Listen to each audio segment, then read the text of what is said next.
जगतसिंहपुर आयोजित सारला नाटक उत्सव उद्यापनी सन्धार सांसद विभूप्रसाद तराई भाषण को नहीं चर्चा जोर धरी उत्सव में सांसद विभूप्रसाद तराई बालिकुदा एरोसमा विधायक शारदा प्रसन्न जेना पूर्वतन विधायक प्रशांत मुदुली प्रमुख अतिथि भाव में जोगद सांसद विभूप्रसाद तराई भाषण में कहते आज आम यही मंच में जो मैंने एकाठी होचु आसंता काली ए मंच पुणी यही अंचल एक नुआ नाटक तैयारी हो पारे नुआ नाटक किए पार्टी बदलाइबे किए नुआ नाटक अभिनय करेंगे ताकू नहीं एवं राजनीतिक महल में आलोचना आरंभ होती तेज विभू तराई क्या उद्देश्य यह कहते नाना कल्पना जल्पना राजनीतिक उष्मता लगी रही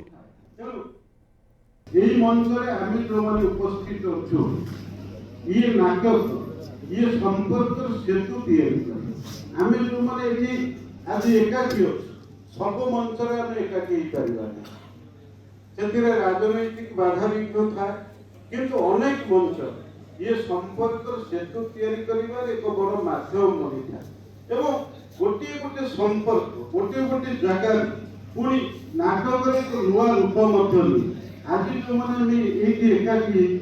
आसंता काली यही मंच पुणी यही अंचल एक नुआ नाटक तैयारी न हो एक नहीं। मनोज दास रही संपर्क अधिक सूचना सहित वरिष्ठ सहयोगी मनोज ये निहाती रूपे चर्चा को खोराक जोगाई विभूप्रसाद तराई एभली शब्द सबू कौन चर्चा मंच नाटक परे परे बाहर देखो मनोज कि समय पूर्व कार्यक्रम शेष होता पाखापाखि 9:30 10टा राति हम जगतसिंहपुर संस्कृति भवन में जे कि सारला नाटक उत्सव आज उद्यापनी संध्या थिला सांसद विभू प्रसाद तराई बालिकुदा एरसमार विधायक शारदा प्रसन्न जेना एवं पूर्वतन विधायक प्रशांत मुदुली उपस्थित थिले एवं 3 जन जाक मंच रे उपस्थित थिले तबे विभू प्रसाद तराई तांकर भाषण छଳରେ से जहाँ कहते जे कि ये जो आम जो मैंने ये मंच रे अच्छु जहाँ आप शुणुले जे आम जो मैंने मंच रे अच्छु से माने आमे पुणी ये अंचल रे नुआ नाटक आम द्वारा नहब बोली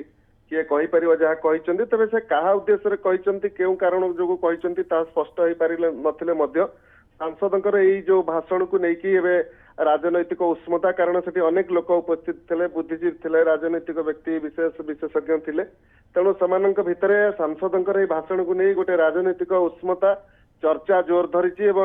गोटे हटचमट सृष्टि होती सांसद क्या उद्देश्य कहले स्पष्ट हो नथिले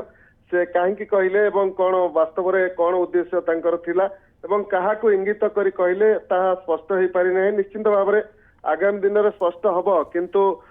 एबे तो उष्मता जोर धरी कि जो माने राजनैतिक विशेषज्ञ रही सांसद को कहीं कहले चर्चा धरी जोर धरी तेरे किए ये नाटक अभिनय करुच्ची तेरे विभू तराई हूँ बा प्रशांत मुदुली हूँ बा सेठी मध्य उपस्थित थिले सत्यव्रत महापात्र जे कि बीजेपी पूर्वतन जिला सभापति एवं ता सहित शारदा जेना प्रशांत मुदुली उपस्थित थिले तेरे किए नाटक अभिनय करेंगे किए यात्रापाटी बदलेला भली बदलेबे कि एवं